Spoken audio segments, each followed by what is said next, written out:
Hi, everybody, and welcome to Between Two Peers, a live stream show where the hosts invite a guest from around the known world to answer your pressing questions about life, the universe, and everything. This week is sponsored by Low Carb Monsters and Hookah. Our guest does not drink, but enjoys the hookah. So I'm your host, Tulia Alori, and I'm a Laurel in costuming, and I've been in the SCA for over 2/3 of my life now, so pretty much it's definitely gone into lifestyle territory and not so much hobby. And my co-host is the fabulous Ms. Helga, aka Danger Muppet, aka Sir Helga.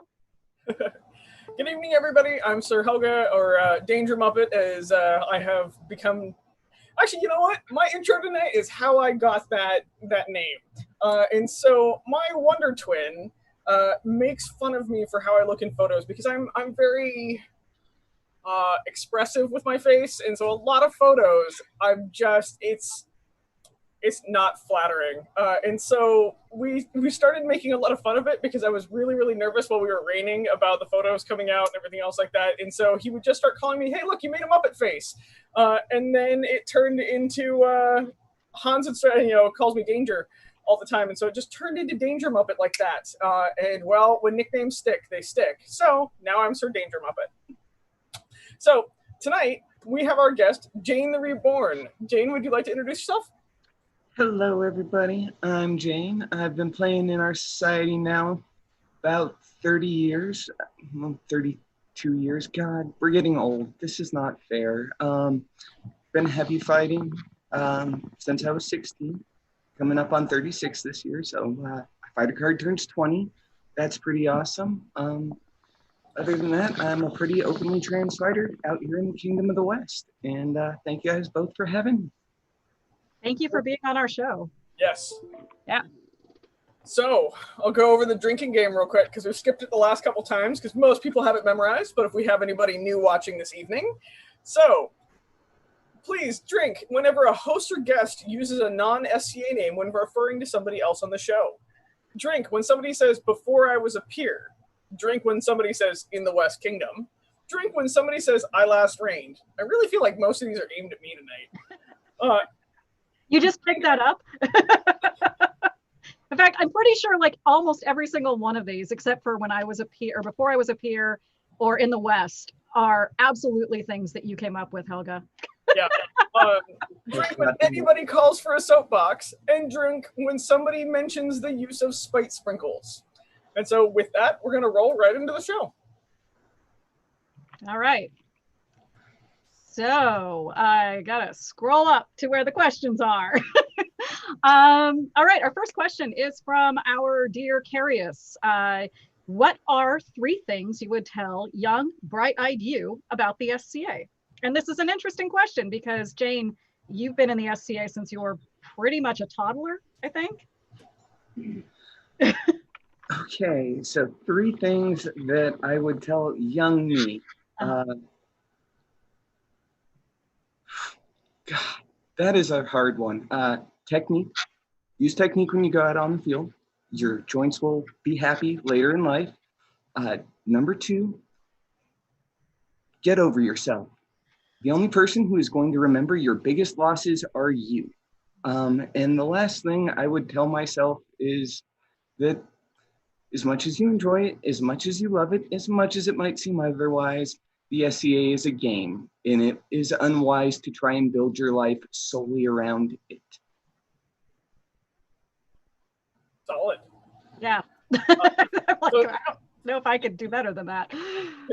I was about to say, I was just like, man, how do I follow that? What she said. So,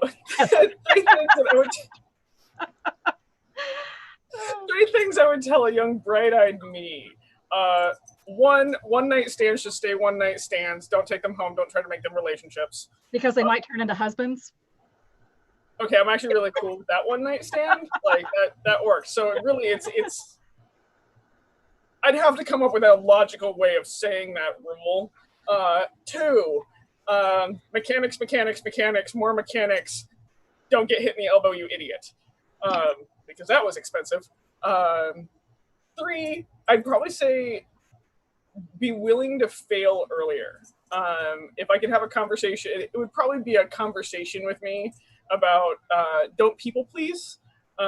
You yourself are good enough just as you are, and you do not need to try to people please to be accepted, especially in the SCA. The SCA is a super diverse group, and you get to not be all together all the time, and you get to not have to please everybody to be acceptable. Mm-hmm. I.e., be your goddamn self early. I think my number one would definitely be the SCA is what you make of it.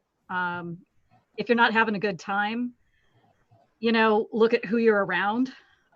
Look at how your social group dynamics are playing out and see if that has a lot to do with it. And if there's another group or even just one other person that is more open and accepting to you, that can change your SCA experience like that. The second thing I'd say is I got to echo Jane on this. It's a game. Don't put the stakes so high that you become miserable in it. It kind of feeds, I guess, into that first one. It is what you make of it, but also don't take the game so seriously that you stop having fun. Because then the problem's not just who you're around, it's also you. And you've got to adjust your own expectations and desires about where you want to be and how you want to get there in the SCA. Assuming that you have an end goal.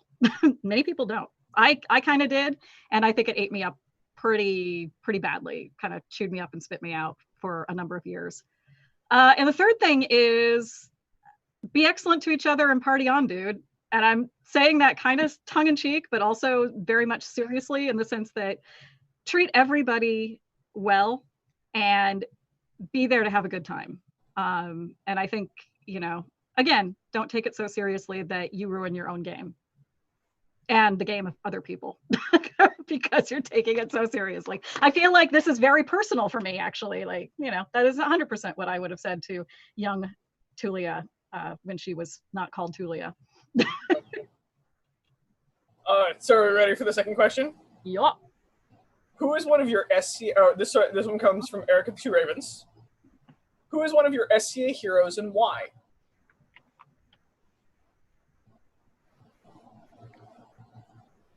I have so many SCA heroes that this one's hard. It is. You're one of them, but that's going to be boring to talk about you. You're here. We get to hear from you about you every week from your mouth, from your friends' mouths. One of my heroes really coming up in the society and people I look to was actually Thorfinn, your boy. My boyfriend, Thorfinn. It's really a toss-up between him or Fabian. They both, early on in my career, came up, and when I was feeling very, very small and they were very, very large, came down to me and made Piers feel approachable, made me feel like I was part of the game. And that was really fantastic, and I will never forget that. It just elevated them more in my eyes. Seeing people as people makes them heroes. We might get into it more later. I actually struggled with this question. I was talking to Thorfinn before the show, and I was like, we're asking this question, and I kind of coming up with blanks. There were so many people that I remember looking up to when I was younger, and like a teenager, kind of just clueless and dorky, and seeing these larger than life personalities that seemed unattainably too cool to be hanging around with me, and then suddenly they all became my friends, and so I know them really well, and now I know people that are they're just people now. They're friends, and so I really had to stretch for what the definition of a hero really is. But I kind of settled on it after running through a lot of the names that Thorfinn and I were kind of passing them back and forth. Like, well, what about Radnor? What about this person? And what about Jeffrey Matthias? And what about this and that? And we're like, all those people are really cool, but they're now my friends. And so I don't really feel like calling them my heroes anymore. But there was one person who I never got to befriend. And so still kind of exists in this hero space in my brain. And that I would have to say is Duke Christian Duglaive. And I think I've mentioned him before on the show. He doesn't play in the SCA anymore, but when I started in the early 90s, he was basically like the coolest guy. And he was king a bunch of times. And my very first SCA event, he was actually stepping up as king. And I had a really very brief interaction with him. And it kind of just blew my tiny brain. Like, this is how the SCA really is. And it was really a cool experience. And so that always like stuck in my brain. But then a couple of years later, I actually worked very closely with him as his bard when he reigned as Prince of Sinagua. I was his bard of Sinagua. And he, I was 18. I was really kind of naive, but also really stuck in my own, like, I'm a badass. And of course, getting patted on the head constantly by everybody. Yeah, sure you are, Julia. But Christian was very kind to me and protective of me and helpful in kind of teaching me how to be a good citizen in the kingdom, I guess. Maybe even like teaching me how a peer should behave, like kind of laying the groundwork for a lot of that. So, but he drifted out of the SCA before I was able to get to know him as a friend. And so, yeah, I think he still kind of exists in this like, mythological hero space in my brain.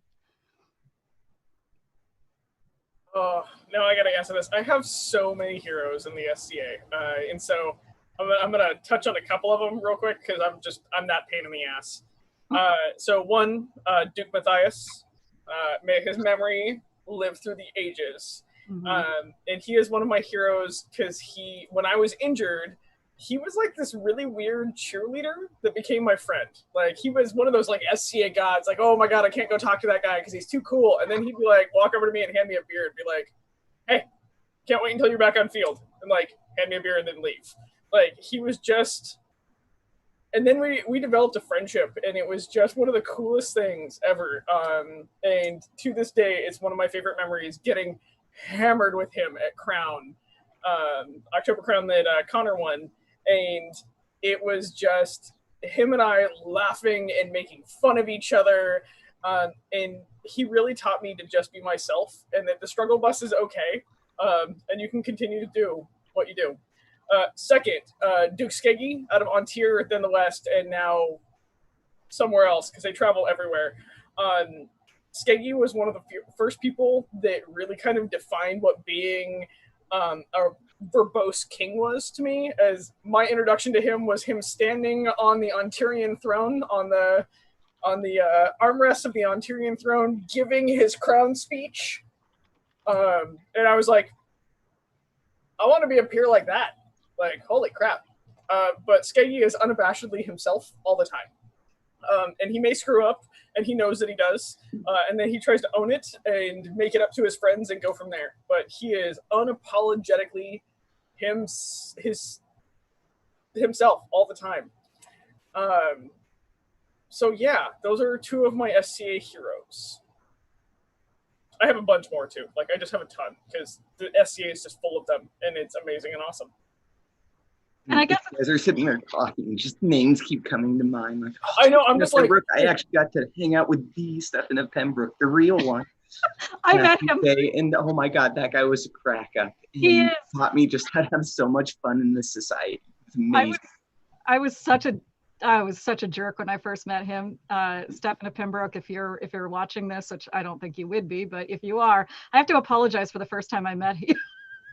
I was a little tipsy, and go figure.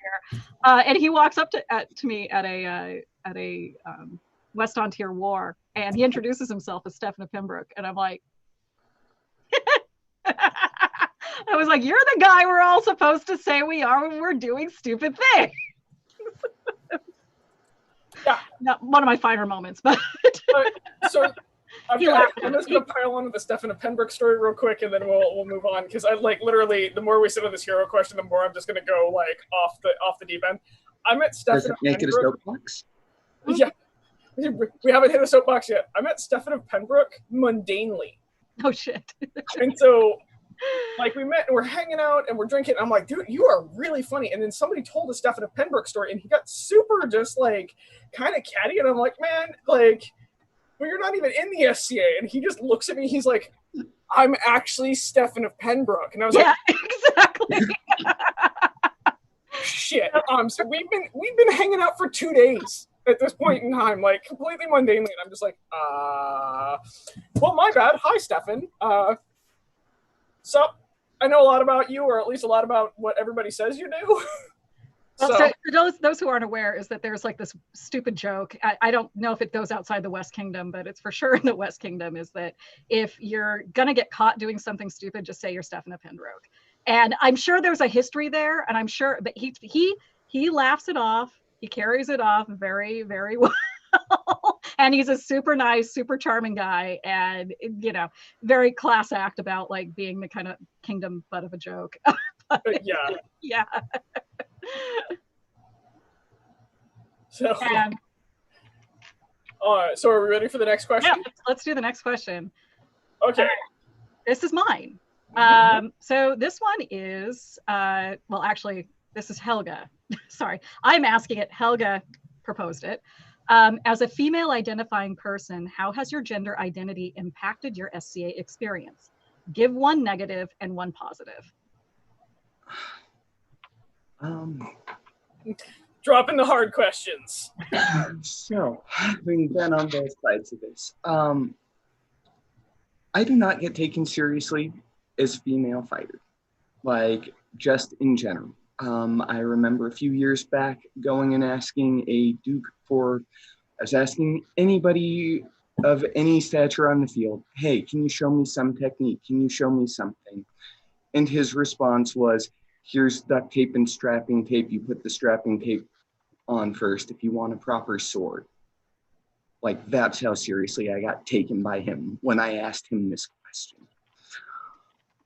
And that was pretty just, wow, I was very taken back. On the positive side, having done the transition that I have done, technique. Being a female fighter, technique is so much more important. You want to learn good technique, go talk to a female fighter. They will tell you inside, outside, left, right.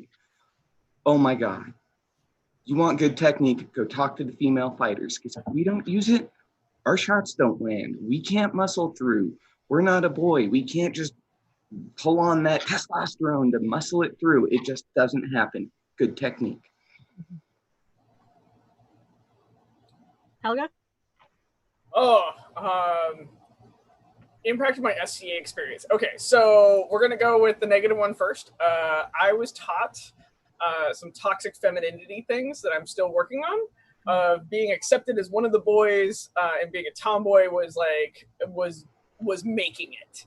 And so I'm going to say when I started, the culture was very much so like that and it got taught to me, and I actually absolutely hate to admit this. It feels super dirty and really shitty. Is that because of that nature, and because that nature was actually outside of the SCA, also in a lot of the jobs that I did, being seen in makeup or being seen as pretty or anything else like that was actually a detriment. So I learned to hide my chest. I never wore makeup. I was always kind of rough and tumble, ready to throw down with the guys. And so being accepted as one of the boys was like making it. So I was trying to not be feminine at all. And so I would say that that's one of the things that, being a female identifying person, I learned to just not be that, so I could be seen as a normal fighter, and being taken seriously. And luckily, I'm a little blood in my teeth, and I got no problem getting in a fist fight. So yeah. And I really want to say that that's changing. Like, I actually want to put out there that mentality is changing rapidly within the SCA, which is super cool. Which kind of goes into the positive. The positive is, once I got taken seriously, I've never really had to ask for a pickup fight, at all, or help, really. It's actually almost too much sometimes. But once you get into that normalized society, and again, it's becoming much easier. Fighters aren't having to prove themselves that they're worthy to be here. But the positive right now for the group is that it is becoming normal to be female and a fighter, and you can be in makeup, or you can be one of the tomboys, or you could be that entire spectrum, and it just doesn't matter because you're on the field and nobody gives shit. And it's really, really awesome, and I love seeing that transition. Also, I'm trying to embody that transition some more, i.e. I'm wearing makeup right now, and I look, me and my cute little wimple. I love your wimple. I love your wimple. But I think the entire society is embodying that, especially on the West Coast kingdoms, and that just makes me really happy. That makes me super, super happy that my gender isn't, and my gender and me exploring my gender and like what I can be isn't impacting how people take me seriously or not. Okay, I think I'm just going to straight out say it is, as a female identifying person, it's really hard to be in the SCA and not get creeped on.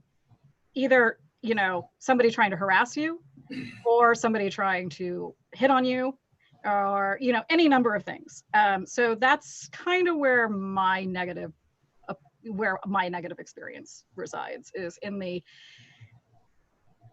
I guess we could call it not really toxic masculinity. I guess it's like toxic misogyny. I mean, misogyny is pretty toxic regardless, but it's that, you know, oh, my lady, let me kiss your hand, and then, you know, lick it and then make googly eyes at you. And like, you just feel like, I gotta go take a shower. That's drifting away. I don't know if it's necessarily because I am older and more experienced and less likely to be an easy mark or seen as an easy mark. But I've noticed it less and less. Although I also still think, you know, maybe things like being a peer, being, you know, seen around other high-profile people gives me a bit of an inculcation. Like it inculcates me from, I think I used that word correctly. Inculcate, yeah. it protects me a little bit.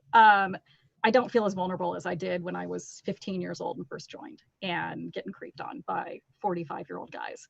But the positive side of that is that I had a struggle for a long time with my femininity, with like my female identity. And in fact, I honestly do think that like if I had known that to be non-binary was an option when I was a teenager, I absolutely would have gone for that. I would have completely been like, yeah, fuck this gender bullshit.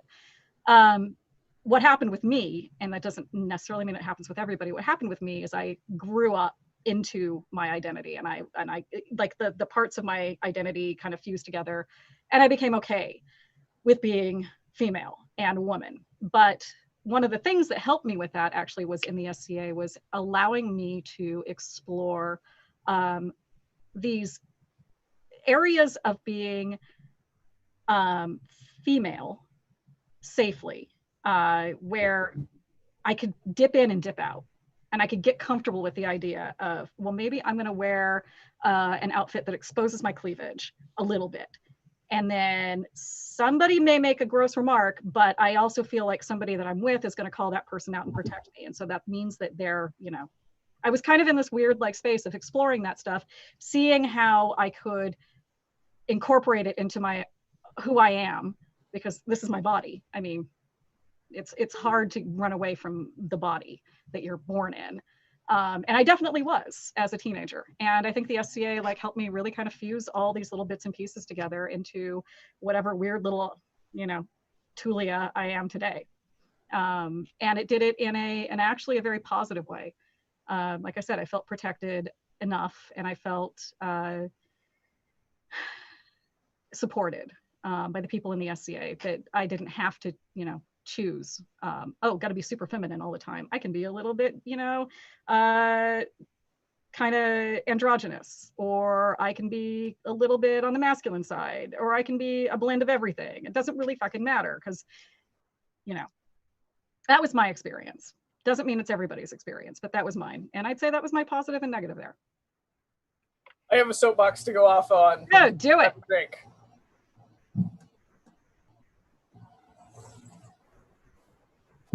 So my soapbox actually comes from the comments in the chat right now of the creepers and everything else like that. 1, call them out. 2, if I'm ever at an event, you come find me or find Tulia. I know that will happen. Both of us are rabid assholes about dealing with them. big assholes right back. Yeah, like I've got no problem. Please always bring those people to our attention. I'll help you write reports. I will help you deal with the problem. I will help you go, mediate an issue if you need to. I will give you that time because the SCA should be a safe place. The SCA should be a place where you can explore exactly what Tulia did. I wish that I had taken that opportunity because I probably would have been very non-binary as a teenager. Like I'm just going to go all over the gender spectrum. And so that is one thing that if you have a problem in the SCA, please come seek us out. We will help. Like, the SCA should always be a safe place, and I want to work to have that be a real thing. Cheers to that. So, with that, I believe we have a visitor. Ta-da! The Lady of the Lake says, "Hi."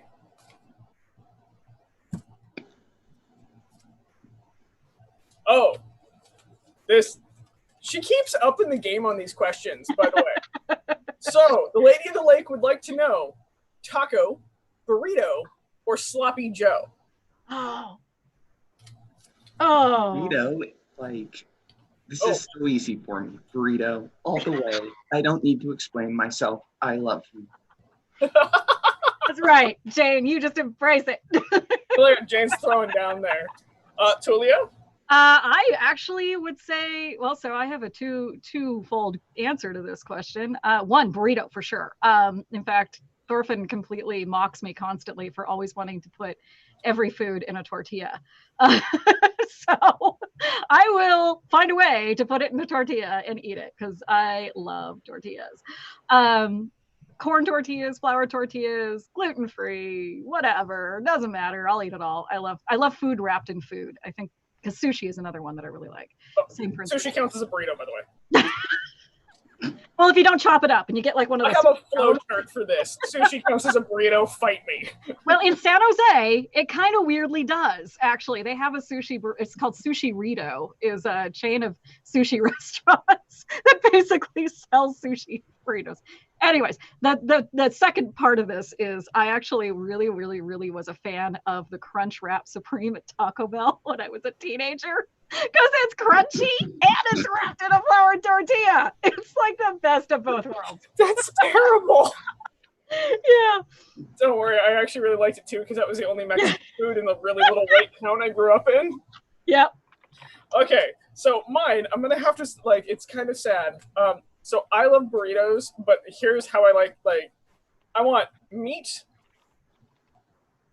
a little bit of cilantro, and then whatever hottest hot sauce they have. And I need that carne asada made with a little bit of anger. There's a flavor to anger and grease, and that's how I need it. If you find me a hole-in-the-wall Mexican joint, guaranteed I'm getting a burrito. Meat, cilantro, your hottest hot sauce, and I'm going to eat that, and I'm going to judge that entire place off that burrito. End of story. So. Lady of the Lake weighs in.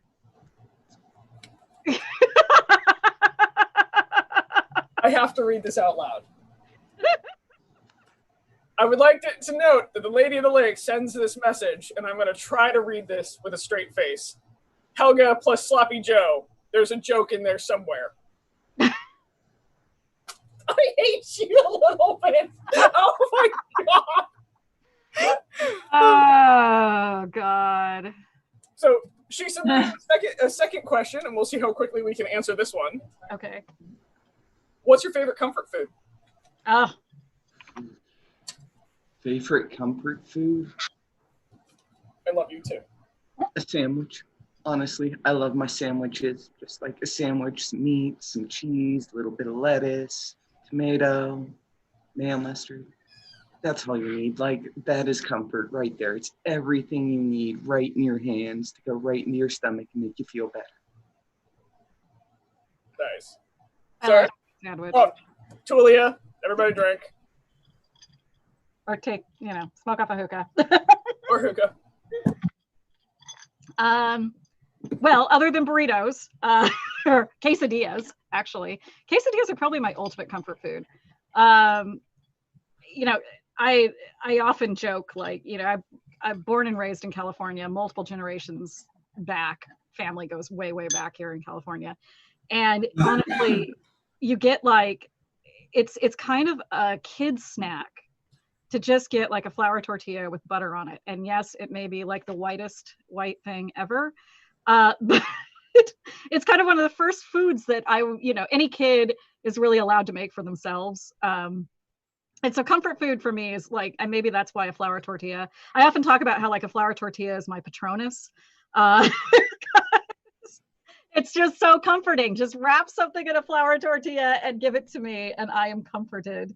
But if we're not talking about tortillas, I want to get Thorfinn one of those really big burrito blankets now. Oh, I know. Oh my God, I know, right? Give me one of those. Like, don't give him. But mac and cheese, like just Kraft mac and cheese, Kraft dinner, like just you don't have to be like precious about it. You don't have to put anything in it. Just make it the way has to be Kraft. Make it the way the box says. Make it. I add a little bit more milk and a lot more butter. I'm of the Julia Child school of cooking, which is add butter to everything and then add more butter on top of that. So, but yeah. I've got a super simple Kraft macaroni and cheese. Yeah. Don't fuck with it. Add extra butter. Bang. So it sounds like, Helga, you and I, if we ever need to like hole up together and just like comfort food ourselves to death, it's just a pile of mac and cheese. Pile of mac and cheese. Wrap ourselves in a burrito blanket. Watch terrible TV. Pretty much. So are we ready for the next question? Yes, let's go for it. Okay, the next question comes from Baby Ninja, who I am not bothering to pronounce his name. I will pronounce his name. I have got to try. Okay? Baby Ninja. Okay, so Baby Ninja, you won't be able to hear him on the show, but just let me know, Baby Ninja, if I get this right. Kikuchi Kazumitsu. Yeah, I got it! Okay, so basically I need to pronounce it like I sneeze. Okay, cool. Great. So we got that. So Baby Ninja sends in the question: since you've started your transition, what, if any, training have you had to change? Posture. A lot of posture stuff. What I found is before, when I was fighting, male posture is very conducive to fighting. Your shoulders are just naturally squared. Everything's kind of forward. When I transitioned, a lot of what I still work on is posture. Shoulders back, chest kind of up, your hands at your sides, but you want them out just a little bit to give yourself that nice hourglass figure, and elbows in instead of elbows out, so you're taking up less space. And what that transitions to is if you ever take your arm and you try and go elbow in and put your shoulder back and then go to throw a ball, you will throw just like a girl. All the pivot will be in your elbow. If you try and throw a CA shot like that, it will tear your elbow up. Posture has been like one of just, it's a challenge. It affects everything. It affects fighting. It affects how I'm perceived in the world. Just, it's everything. In some places, like I can have my 5 o'clock shadow. I can go days without shaving, putting on makeup, as long as my posture is good. The instant I get tired, my posture goes, that's when the misgendering starts. That's when the issues start, to be perfectly honest. So the follow-up question. Yep, the follow-up question for the host is: Have you had to change in fighting our arts as you recovered from an injury or as you got older? So yeah, a lot of things actually has happened, and I'll actually echo what Jane says. So I don't fight, but I sew, and believe it or not, sewing is very labor intensive on the body. And it's not just like what you're doing with your hands. It's almost an entire system-wide thing.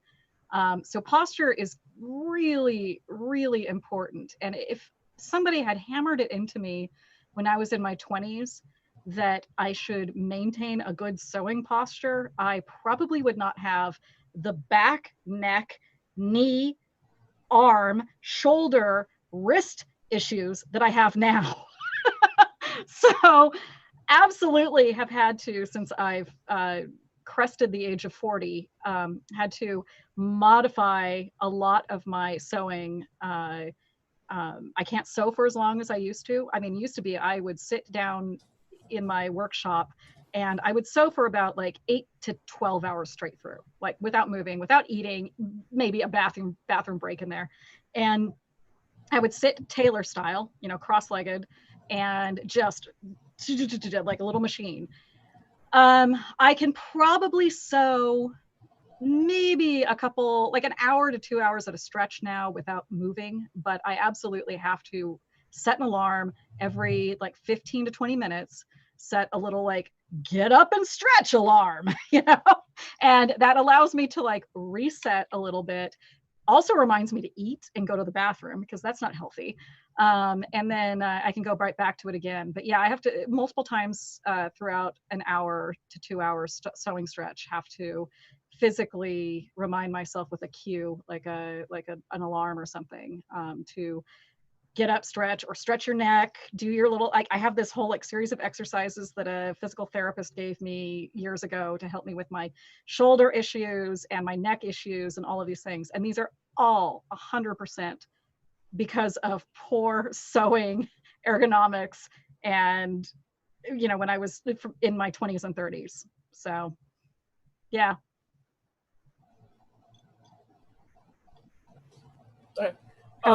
Well, I'm pretty sure, I don't know how many people watching know about my injuries. I have $50,000 out of my own pocket, plus then whatever insurance paid, invested in my right arm just so I could touch my face again, because I couldn't do that. And now I can do this, which is great. So the answer to this is yes. Hardcore yes. And it's actually much the same that Allie went through. So I am... Use the mundane name. Drat! At least I didn't dead name. I want points for not dead naming.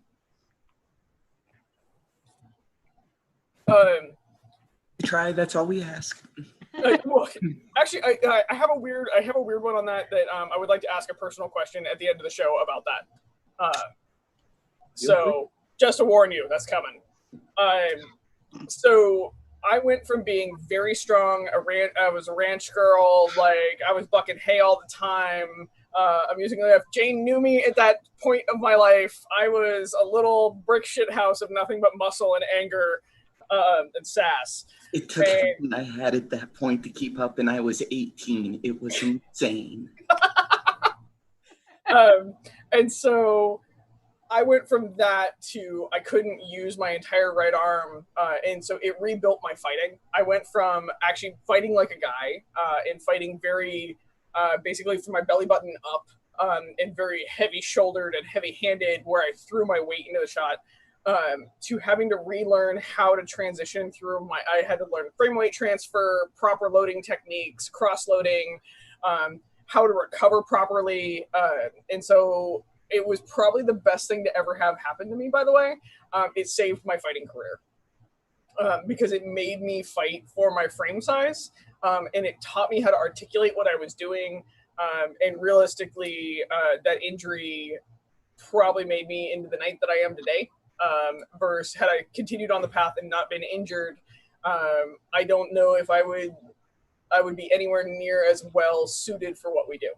I would have torn myself apart versus having two horses tear me apart. Because I know what it feels like to be drowned and quartered. Don't recommend it at all, ever. Actually, when you were recovering from that. Yeah. And so I'm actually hoping that because I did that early enough to the surgeries happened in my early, late 20s, early 30s, that as I get older and as fighting wears and tears on my body, it will wear and tear on me less because I got to learn while I was still young. I got to have my accident young, and now I get to use proper technique for the rest of my life. Because I'd really like to continue doing this into my 60s. That would be cool. Yeah. Yeah.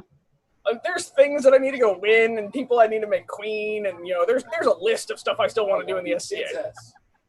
So, as Hans just said in the background, I want to be princess. Me too, Hans. Me too. It's really cute. He stamps his little murder peacock feet anytime he says it. So, are we ready for the next question? Yes. Okay, so this one is mine. This one actually is for me. Because honestly, I am legitimately asking, not for a friend, I'm asking it for myself. What is your advice to anyone new to consorting, either as a fighter or as a consort? You can pick and choose, because both of you fight and both of you consort, correct? I don't know. I'm actually just now assuming. But I have done both. Don't worry about it. Don't worry about how you look. Everybody else is more worried about how they look than how you look. And no matter how bad you do, I guarantee you, somewhere in the last 50 plus years of this society, someone did a worse job. So just don't sweat it. That's probably the best advice I've ever, Yeah. like the most succinct, best advice that I have ever heard out of anybody. That's exactly it. I'm like, mic drop. Yeah, that's just right there. Like, we need to take that, we're going to condense that down into like the one part of the show. We're going to say, hey, if you walk away with anything, this is what you need to walk away with. Like, here is the wisdom from Jane. And that applies to like any part of your life. Anytime you're nervous about doing something, no matter how bad you think you did at it, someone did worse. And I guarantee you, everybody else there is more worried about themselves than they are about you. True. So, Helga. Advice that I would give to somebody new to consorting is understand what you both expect. And this is where I'm going to go like, congratulations, everybody openly knows that I have a BDSM background and all that, blah, blah, blah. Everything's about consent, okay? Just have the damn conversations and be open and honest with your consort, because a consorting relationship doesn't have to be between two romantic partners or anything else like that, but it does need to be open and honest about expectations and desires. And if you are not ready to have that conversation with who is fighting for you, believe me, you're not ready to reign. And I'm just going to say, when I reigned, everybody drank. That was a key thing. In the consorting relationship, I'll tell you, as a fighter, you should be able to tell your other half, because both people are consorting, by the way. It's not a fighter and a consort. Both of you guys are consorts, actually. Mutual. Hill I will die on. Is understand what your fighter expects, understand what your consort expects. Because if your consort expects you to come over to the edge of the Eric and salute them close, you should know that. So it isn't a fight down the road. So it isn't something where they feel left out. If, as a fighter, you're expecting, like, hey, I need you to make sure that, like, by the fourth round, I've got water, because I totally forget to drink water because I'm a dumb fighter. That's something that they should know. And so have those conversations. And it's all a negotiation. And be open and honest with your fighter or with your inspiration. And actually, I'm going to say fighter and inspiration. What you guys both need out of it, and just go from there, because the relationship will build on that foundation. And so rock it, because it's one of the coolest things that we can do in the society. It's one of my favorite aspects of the society, actually.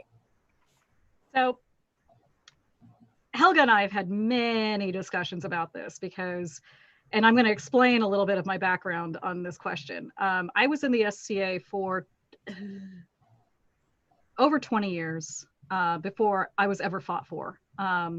I was a peer by that point. I was a baroness. I got everything, all the things, right? I had all the little check boxes that I wanted. And so suddenly, I'm going to name drop my boyfriend again, because somebody actually mentioned that it should be added to the drinking game is anytime Tulia mentions my boyfriend, Thorfinn. Jesus Christ. Thorfinn and I are buddies. Like, we were buddies. We were just pals. And we got to talking one day, and he was like, wouldn't it be funny if I fought for you? And I was like, that would be a funny idea. Like, no one's ever fought for me before. That's crazy. And it happened. And so we were, friends. And he was fighting for me for about like 3 years. And I suddenly got tossed into like the deep end, really, in a way that I didn't expect. I never got to cut my teeth on as a young person in the SCA with another young fighter or a new fighter fighting. and entering in these, community level tournaments like a, shire or a barony level tournament or anything like that, where the stakes are not as high as a crown tournament. And suddenly I have a guy who's reigned four times as king, who's fighting for me in a crown tournament. And I had a spotlight just right on me. And I did not expect it. And I didn't really know what to do. And my only advice that I had gotten up to that point was from my Laurel, Duquesa Juana, who said, and I'll do this in Juana's voice, because I do a very good Juana impression, by the way. What did she tell me? She said, stand there, stick your chest out, and be inspiring. That was my only advice. And yeah, that, while amusing as fuck, right?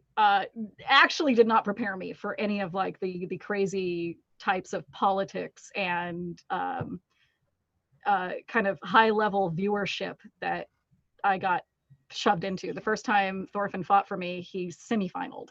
And then the second time he finaled. And then it was like, holy crap.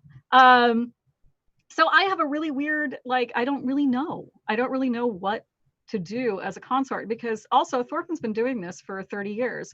He knows what he needs, and all he needs is things that he can take care of. He likes to hang out at the edge of the Eric and watch the fighting in between rounds, and he'll drink some water and then have like a little gummy of like a little protein gummy shot thing. It's like whatever.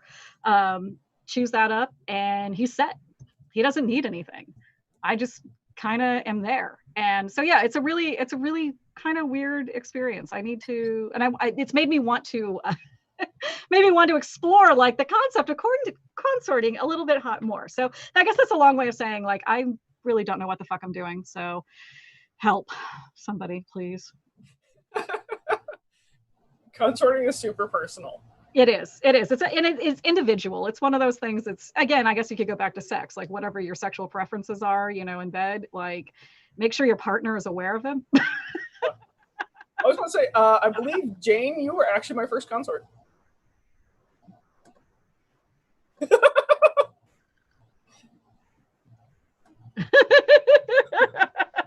Is that a drink because we're all old? Yeah, that's a drink because we're all old. Jane, is this the time I can just say that you're not as old as me? Because I remember when you were like a 10-year-old running around with my dumbass friends. Hey, you want to fight? Hey, you want to fight? She was so cute, by the way. She's just the cutest.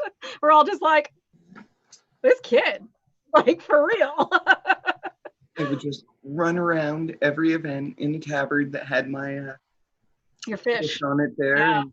And we have the audience calling yours, Tulia, a soapbox. I guess it's not really a soapbox, but okay, fine, I'll drink.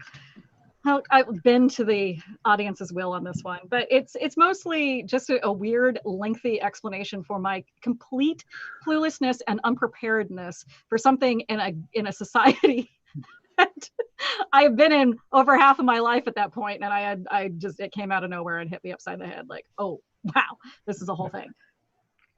All right, are we ready for the next question? Yeah, let's go. This one comes from Kunahild. Yay! How do you get folks excited about learning something new? Do you teach a class, tell stories, demonstrate skills, just show up with something amazing and talk to everybody that asks you about it? First, you have to get excited about it. If you're not excited about it, nobody else is going to be. If you don't know about it, if you can't answer the questions, like, be ready with a presentation.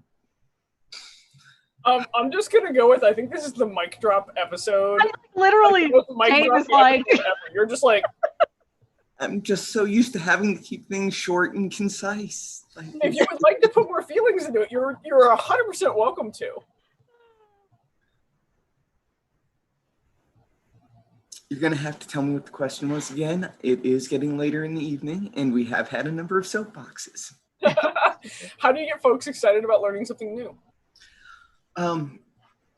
Joy. usually just joy, passion, get excited. But that was the stuff I already said. And it can be different for everything. It's like teaching a class, but just be passionate, be joyful, talk about it, engage. Do your thing and don't worry about it. If you think it's cool and you go out and you present it, other people will think it's cool too. And if they don't, at least you had fun and you got joy out of it. I can't do better than that. For reals. I'm just kind of like, exactly what Jane said. I'm just gonna parrot it back. Like, if you're not excited about it, then nobody else is gonna get excited about it. The times that I've been around people who are excited about something they do, even if I have no previous interest in it, and I'm just like, oh my God, mind blown, let's do this, like, woohoo. And that gets me psyched about it. Absolutely. Yeah, geez, I don't think I can do better than that. Helga? I'm probably not going to do much better than that. I'm going to say that one of the things that helps me to get folks excited is demonstrating skill. But also it's teaching skill. And so teaching, damn it, I'm going to have a soapbox here. Okay, we are not born teachers. We are not at all, like, this is not something that you're going to magically motherfucking figure out, okay? They don't make you appear and then it downloads how you're going to teach. Like, teaching is a skill that you have to develop. And so one of the things to get people the most excited about a new thing or learning something new is teaching how to teach, is taking the time to learn how to articulate what you have in your head to them. And it is a process. And I will tell you, try and fail and try again until you can do it, because the best way to get somebody excited is to give them the knowledge and the power they need to embody what they're going to do. And so if you magically expect that just because you know something that you're going to be able to teach it, wrong. Hardcore wrong. Or you're some weird person that just magically got that skill set with your character sheet, okay? Like, congratulations, most people don't fucking have that. So learn to teach, because if you're excited about something, learning how to articulate it in a way that other people can consume is going to give that excitement and that learning and give them a platform that they can grab a hold of and use. And so my weird soapbox is how I want to get people excited about learning is I myself have to learn how to teach it. So I can learn how to speak their language so they can get just as excited about what I'm passionate about. Fighting is kind of the thing that I'm a nut job about. And so I've had to learn how to have multiple languages in fighting. And so when I can travel, I can have that conversation. Do that. Do it all the time, because the bigger your lexicon is to teach what you want to geek out about, the more people you can teach. And so be excited about learning yourself, because that's going to be infectious to others. So there you go.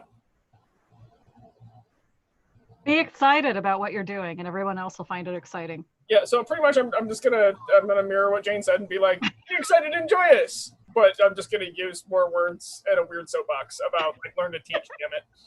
I like our the presentation better. No, I mean, you're having all the mic drop moments, like, where you're just like, let me give you a sentence that's gonna totally make sense, and be like, try to follow that, host. Well, would you like me to go on a soapbox about that? Because I can then to tell you why I'm like that. Please feel free to. That has a lot to do with who I have become. And being trans, on a daily basis, I have to justify my existence and myself to complete strangers. So I get very short and concise and concise. These are the facts. This is how it is. Take it or leave it. Goodbye. Because I don't have time. And the fact that I even have to do this at all, by this, I mean, like, explain myself to a stranger, is annoying in the first place. So you just get really good at being short, concise. This is what I need to say. Get the message there. Be done. I really, really, really am impressed by that ability. I respect the fuck out of that. Yeah. Mad respect, you know? Yeah. Yeah. So, so we've got 5 minutes until it's commercial. So I think we can probably get into the next one. If we can do 5 minutes in the next one, I think so. Well, worst case, it's in between two of our answers. Yeah, so, true. Are we ready? So, Sarah or Julia, everybody drink. Helga. My bad. I'm sorry. I said Helga. All right. So this is from Sophia. What is one tenet of our society you wish the modern world would adopt?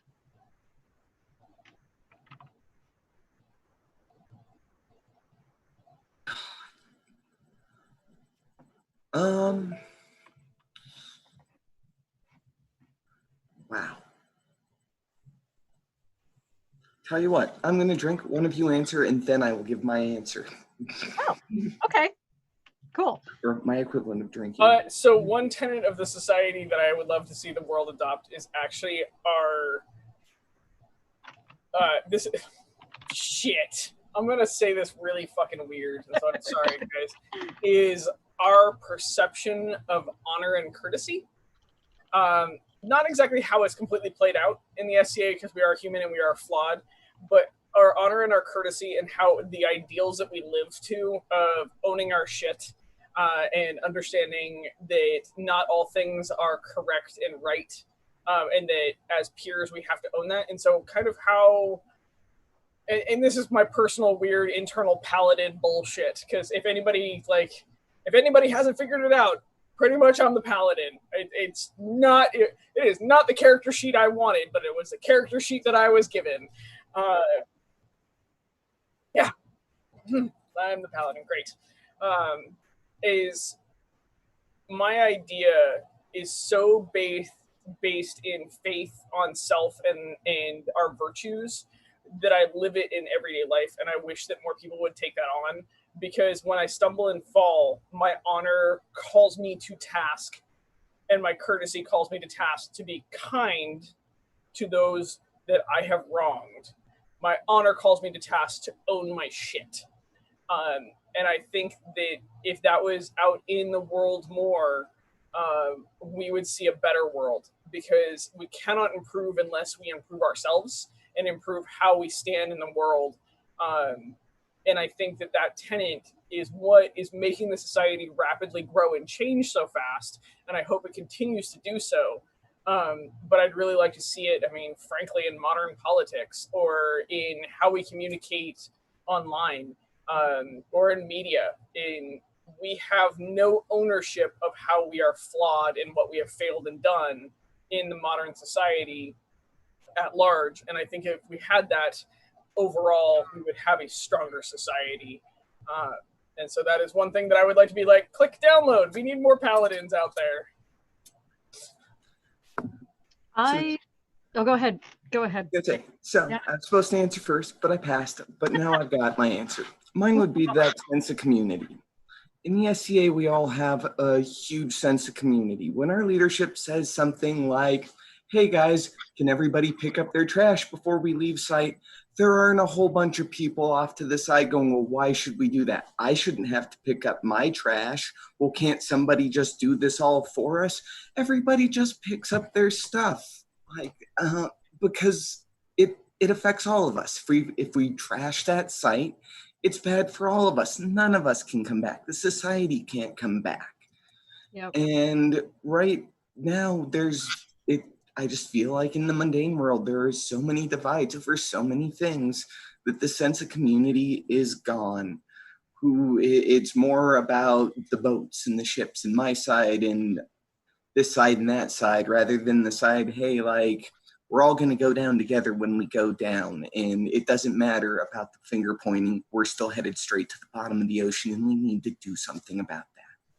So that sense of community, that sense of when something's bad, we can get over our differences and get stuff done. Yeah. Fuck. So what they said, I would add to that loyalty and fealty. I always come down really hard on the side of fealty, and it's gotten me into a lot of weird debates with people about how fealty in the SCA should be viewed. But one of the ways I look at fealty outside in the broader view of fealty is accountability for yourself and everyone else that you care about, right? I'm getting a little tipsy, so I think I'm having a hard time like actually articulating this. So fealty is actually one of the hardest virtues to define, and there are massive debates out there about what it is and how to define it and what the spectrum of fealty and how it applies to, you know, is an agreement just between your liege and you as a lord, you know, all that stuff. But I think that in the SCA, fealty is a bit of a different definition. It's sociologically a bit of a different definition that really encompasses a accountability for your actions and a willing to stand by your community's values and actions. And it's not a perfect definition. Please do not yell at me about mangling it, because literally doing this on the fly right now. But I feel like there is a lack of loyalty, fealty, a lack of allegiance, a lack of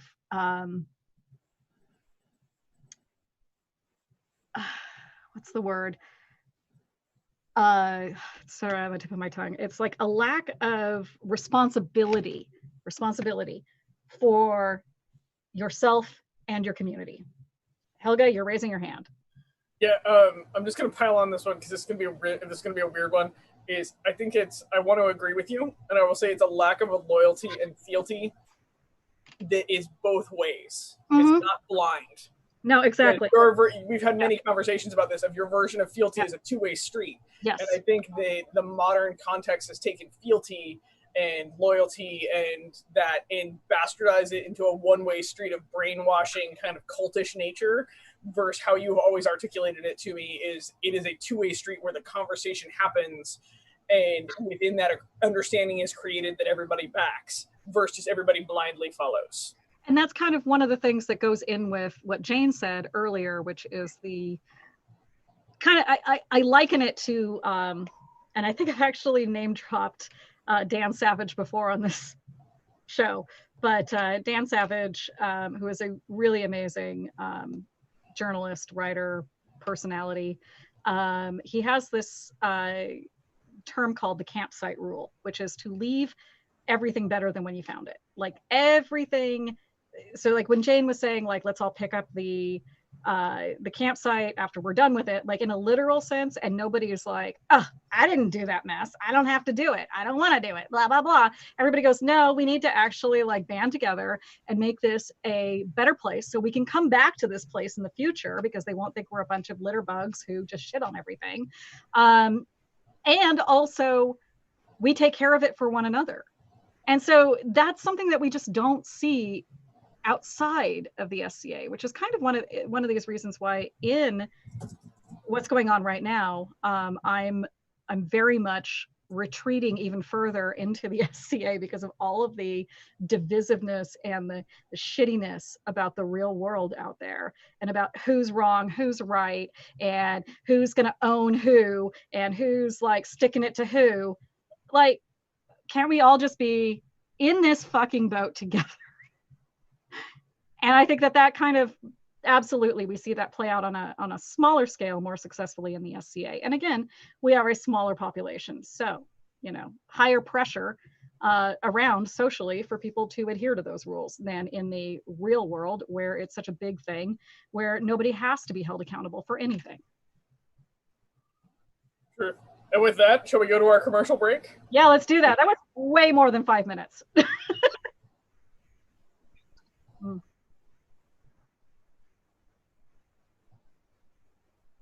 Huzzah! So Baby Ninja said we can go pee. And now we present Feed the Ravens. Feed the Ravens is your go-to place for Viking, Russ, and Slavic needs. Scott and Maggie have offered handcrafted his ware sourced from Europe for over a decade.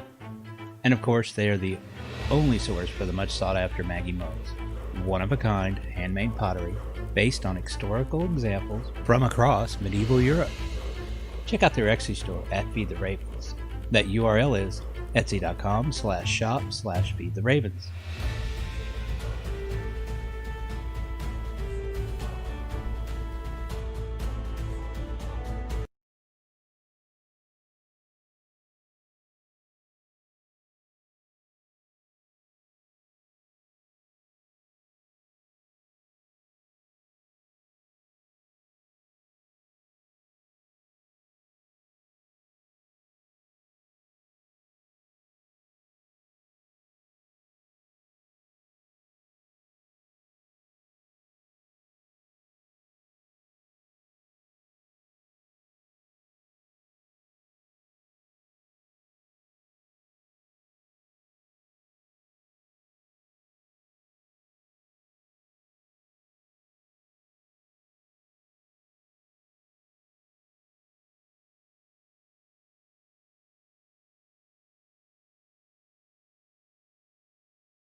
Welcome back. Welcome back, everybody. Thank you for the commercial break. Please remember, by the way, I'm just going to throw this out here for right now. Remember to tell your merchant friends that we are now doing commercials. We'll probably do them a little shorter than that one. We're still learning. Thank you, everybody, for hanging on. And so we're back, and we only had like 5 people drop off while that was happening. Oh, they're probably peeing. Yeah, everybody go pee while we're doing that. So the next question comes from Aaron. What is your favorite moment from being at an event that where the magic was perfect? We can't be together in this tournament season, so let's share a piece of that, a piece of our past. Oh God, my very first Estrella, 2001, 2002, somewhere in there. It was still at the old Estrella site park. I remember going out on the field and the sides being more fighters than I'd ever seen. There had to be close to 1,500 fighters on the field that day, and just looking up and down the rows, and it's just rank after rank of people in armor and happy faces. And there was nothing that was my magic moment right there. Just looking out, seeing the banners, seeing the surcoats, seeing the faces, seeing the people. Oh my God. I look forward to the day when we are back there, and we will get back there. Mm-hmm. For me, it's not any one particular event. It's more just the experience, because most events you can kind of track, like, this is going to happen throughout the day. You wake up, you grab your cup of coffee, you take a handful of Advil because you partied too hard the night before, and you get ready for the tournament. Tournament happens, tournament's over, then you're going to do dinner, and then you're going to hang out with your friends, and then it's going to be a all night long party until Tulia drops at like 9:30 at night because she's light activated. But one of my favorite things is, like, and you kind of get this more at wars, I think, than you get at regular events, because it's a bit longer timeline wise, so everything is a bit slower and more spread out, and you don't have to like pressure to cram everything into 24 hours or 32 hours, 36 hours that you would normally do over a space of several days.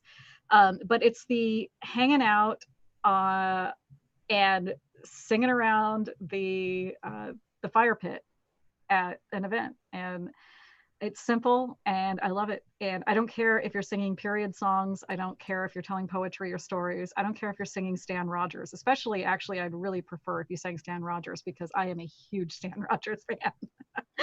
Just, Barrett's Privateers, Witch of the Westmoreland, like, just throw that stuff out at me, because I love that. And it's that community you get around the fire pit late at night, and I miss it. I miss it desperately. So, and it's hard to recreate it virtually. I know that we try, and we're doing the best we can, but look forward to the day when we can all be in person and we can just sing, Stan Rogers songs together around the fire pit late at night. For reals.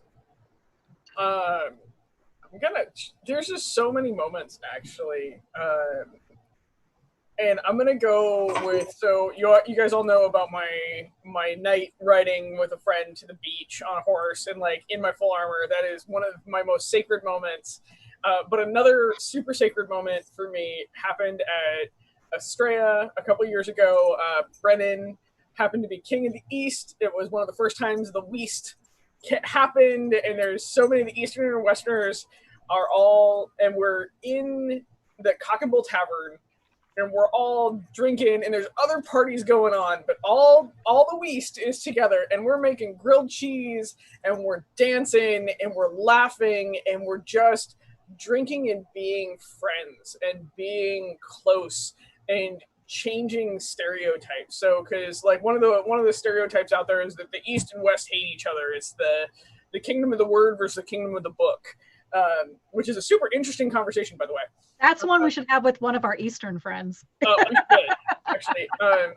Yeah. But there was this weird thing that happened with Anton and I being Wonder Twins and traveling back and forth, is we started gathering these groups of friends together and kind of breaking those stereotypes, where people would be like, oh, well, you're from the West, right? And like, well, yeah, but we're still having fun drinking, right?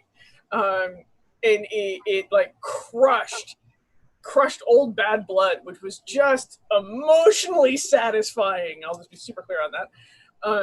But that was one of those moments of just pure SCA joy, where it didn't matter that what coast you were from or what kingdom you were from or anything else like that. We were all just being our big dorky selves in costumes and laughing and sharing an experience. And that's the dream to me. The dream is shattering barriers, shattering divides, taking stereotypes and just telling them to go kick rocks and making something more for the next generation. And so that is one of my sacred, like, the magic moments of, I got to be a part of that. I got to help start breaking some stereotypes, and that's what matters to me. So there you go. I like it. Yeah. That's way better than mine. I got nothing. No, I think like the best thing about the SCA is that it brings people together more than it divides people. And I struggle. I've been a member of many different, like, kind of similar organizations, reenactment groups and things like that. And I have never had the bonding level that I had with people in the SCA and any of those other groups. And that's not a knock on them. They're great groups. They're full of great people doing fun things, and they have their own magical moments involved with it. But I've never connected with anybody in those groups as deeply as I have with people in the SCA on kind of a broad scale. So that's what makes the SCA magical. I don't know what that concoction is. I don't know what the weird little magical elements that make the SCA, what it is, versus any other reenactment group or similar type of, cosplay group or something like that. That's a different question for another time. So let's wrap this up with our bonus question. And we have this from Thomas Kenrickson. If you were an action figure, what accessories would you come with, and what special features does your figure have?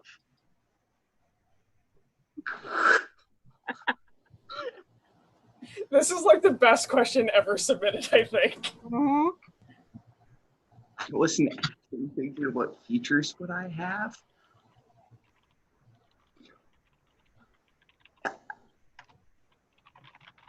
I would hope at the very least I would come with flashing lights and some annoying noises. Like, I like being big. I like taking up space. I like being loud. I will totally be that stereotypical little car that the kid plays with in the backseat that drives everybody nuts.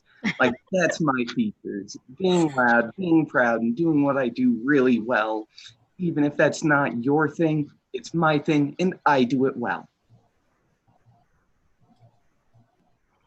So I'm actually gonna, because Jane is like making these amazing succinct responses. I'm gonna say that Jane's action figure comes with action chop. I was gonna say kung fu grip. Yeah, no, action chop, not kung fu grip, but action chop. Because I've seen that meaty ass flat snap that comes out. What else? What else do you come with? And you come with a cape. 100% you come with an exchangeable cape, depending on like what you're fighting at that moment in time. You get the different pride capes or like the different like cause capes, and it's a collectible series. So Helga, what would you come with? I don't know. Spike sprinkle action. Yeah, spike sprinkle action. It's like one of those things that walks along and occasionally poops spike sprinkles. So you could press down on your head and you poop spike sprinkles out. Yeah, just fucking everywhere. It's like a glitter bomb, but with anger. So what is my action figure come with? I think it comes with a gaming console, personally. You jumped in on mine. I'm going to jump in on yours. You're like one of those little action figures they sold with Wii, where you had your little figure and then you put it on the console and it would register. You come with the console and the fan base in the background. Oh my god, like the Spyro game that you can, or which game was that where you got the action figures and you put them on the pad? That game is amazing. I'll accept this. I'm going to accept this as canon that, you've got to have a console and there's a whole storyline to the little action figure that comes in with it. Like, I'm good with this. I think my action figure would come with if Helga has spite sprinkles, mine is salt. Like salty as fuck. That's mine. and like a wardrobe. It would have to have, every situation would have a different change of costume. And it would have brushable hair. Oh yeah, yours would totally have brushable hair. Yours would be I would be like, you could style Tulia's hair.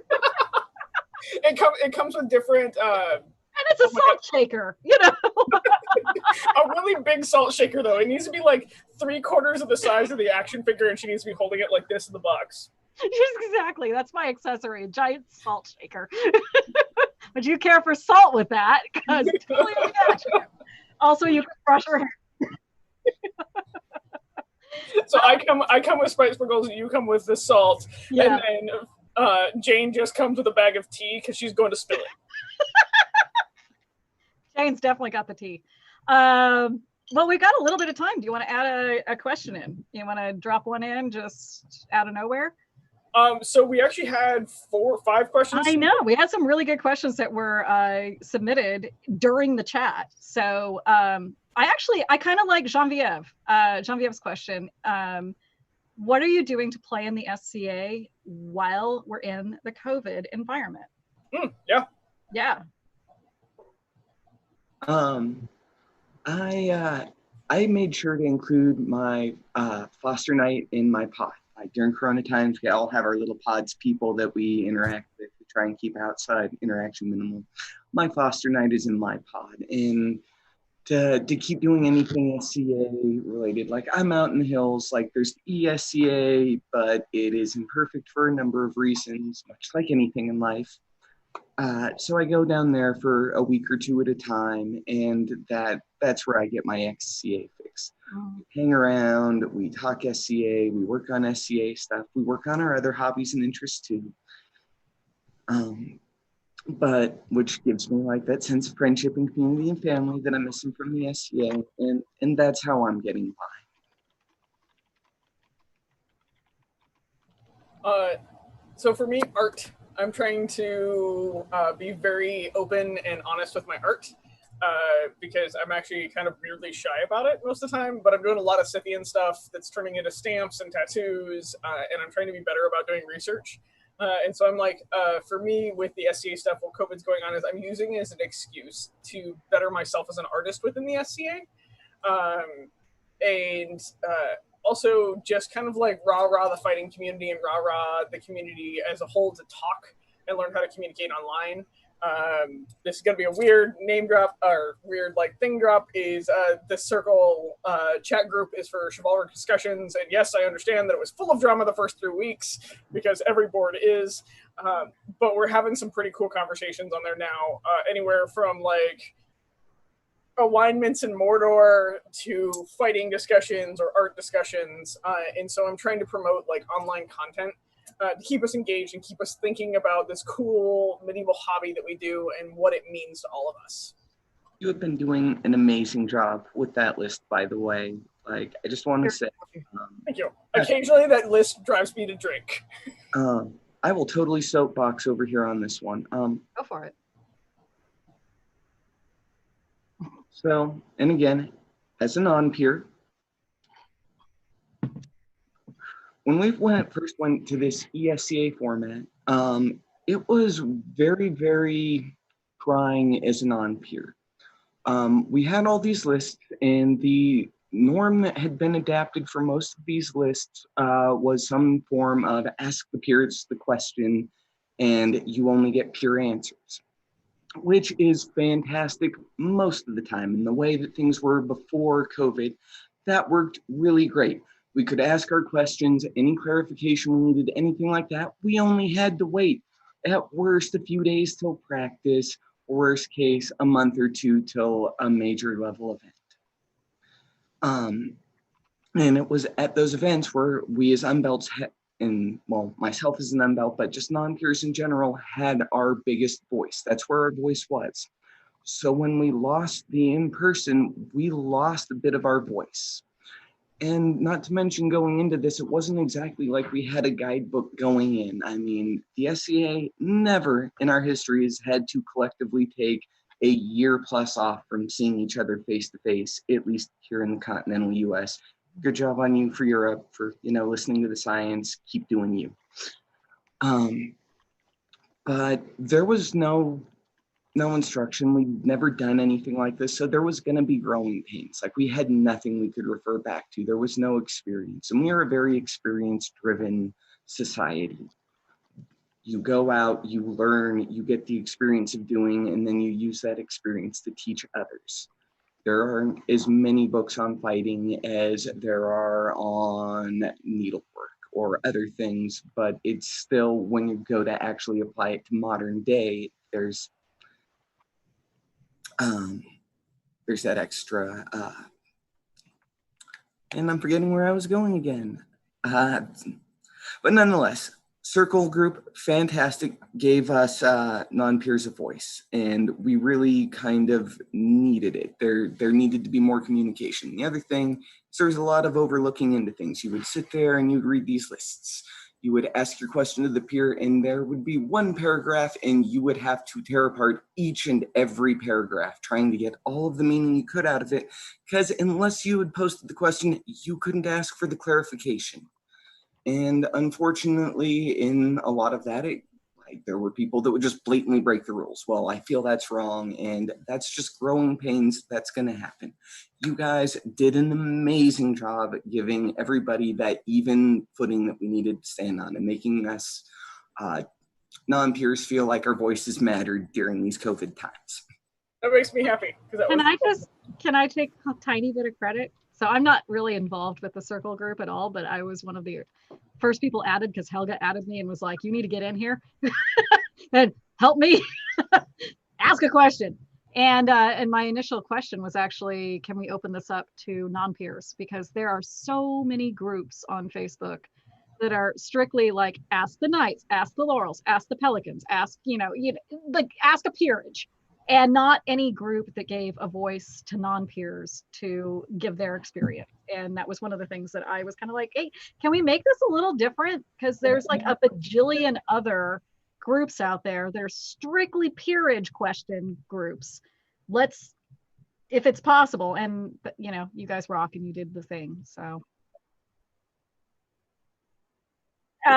Baby Ninja said it's fantastic, and it also makes them want to drink, which is basically my experience as a peer with that group as well.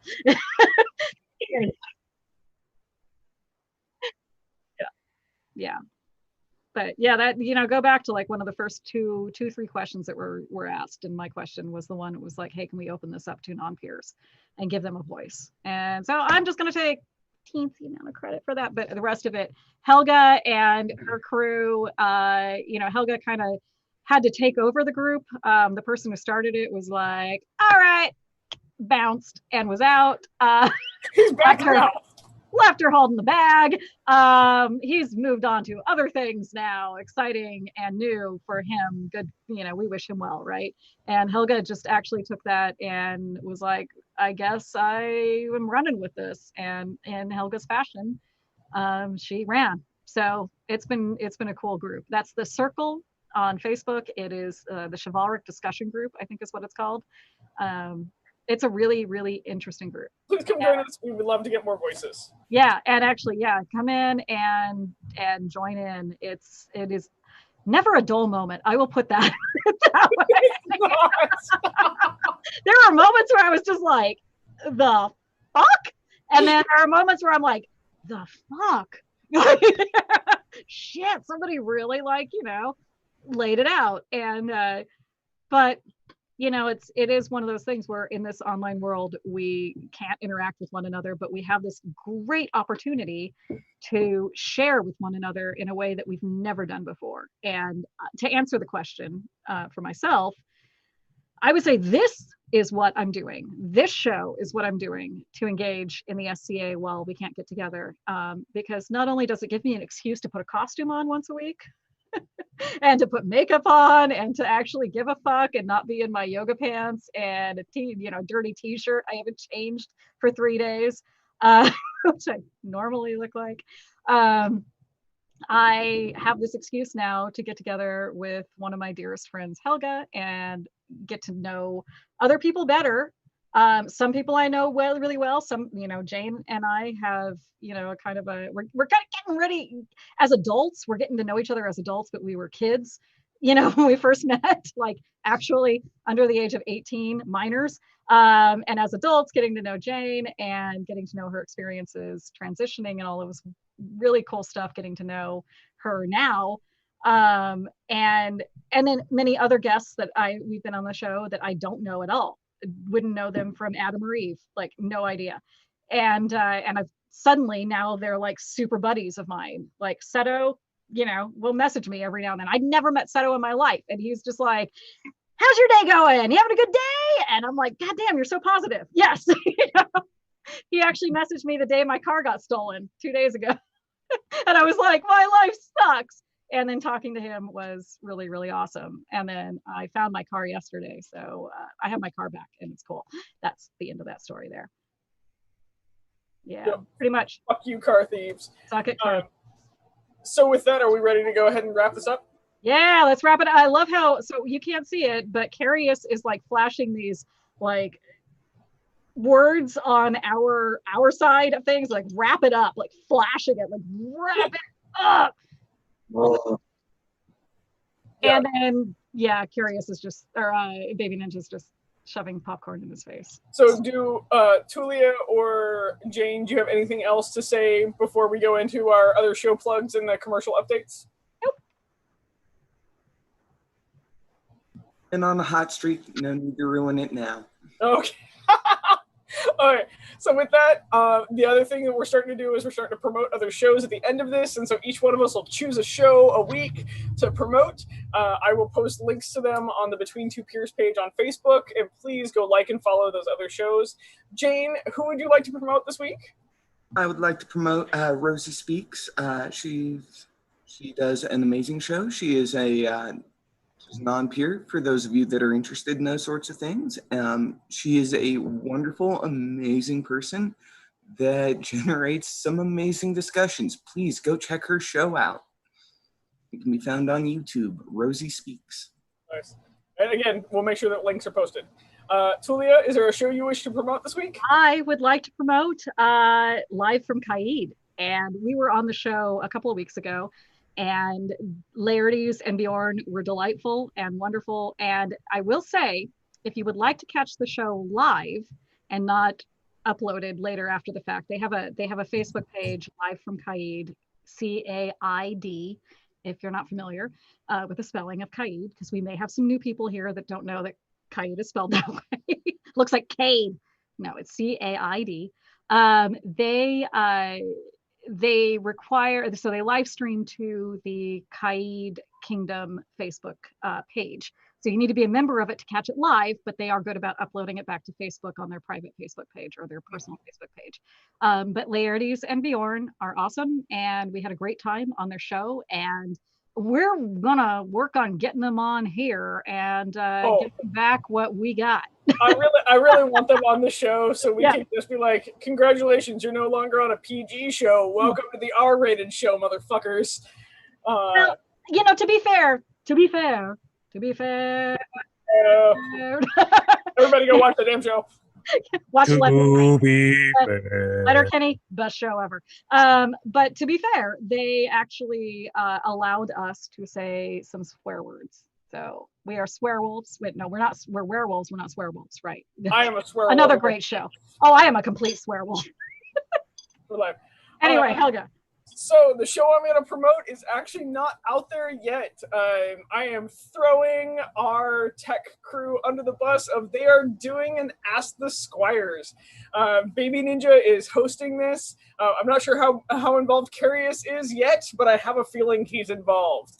And so Ask the Squires is going to start this Sunday or this Saturday. Not this coming Saturday, but next Saturday, we're going to be cross-promoting the hell out of them. They are basically mimicking our show format and doing it with a bunch of unbelts. And I am super excited to go and just rah this show. Hey, I'm an unbelt. Can I be on it?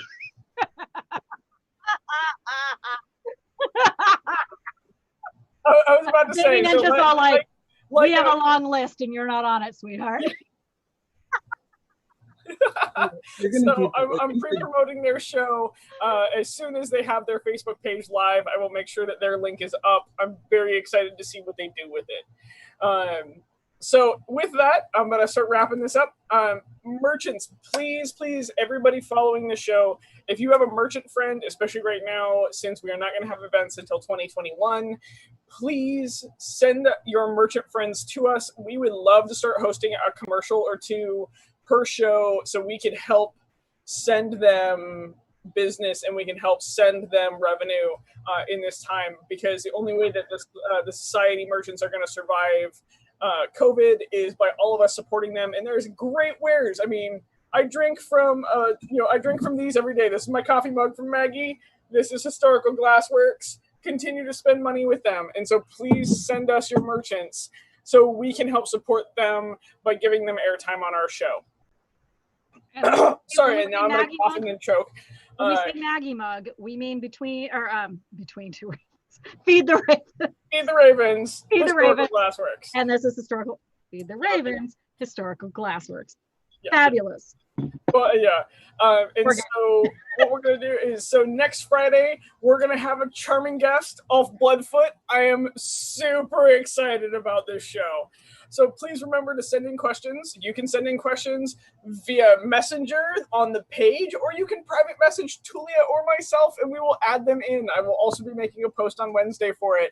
I would really, really like to see if we can make this man blush at least once.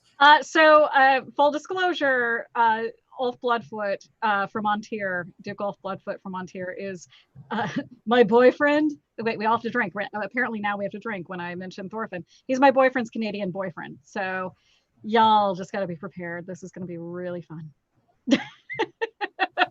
This is going to be good.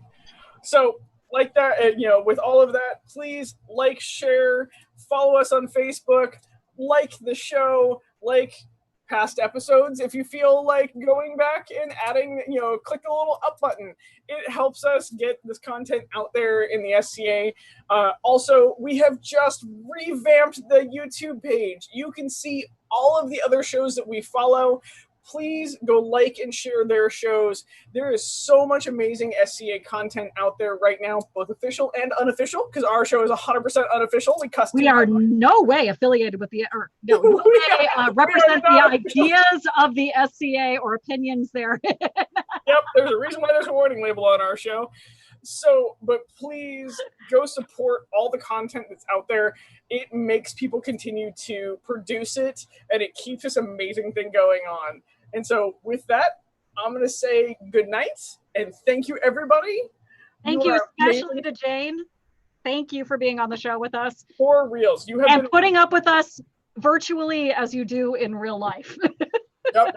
And I'm just going to pronounce right now that Jane right now has set the bar for mic drops in a show. We need to give her like a little mic drop trophy. Yeah, I'm going to have to make a banner for you of just Between Two Peers mic drop champion. I look forward to seeing it. Thank you guys so much for having me. It was fun. Thank you. Thank you. Okay. Thank you. So thank you all for once again joining us. We will see you next week. Good night, guys.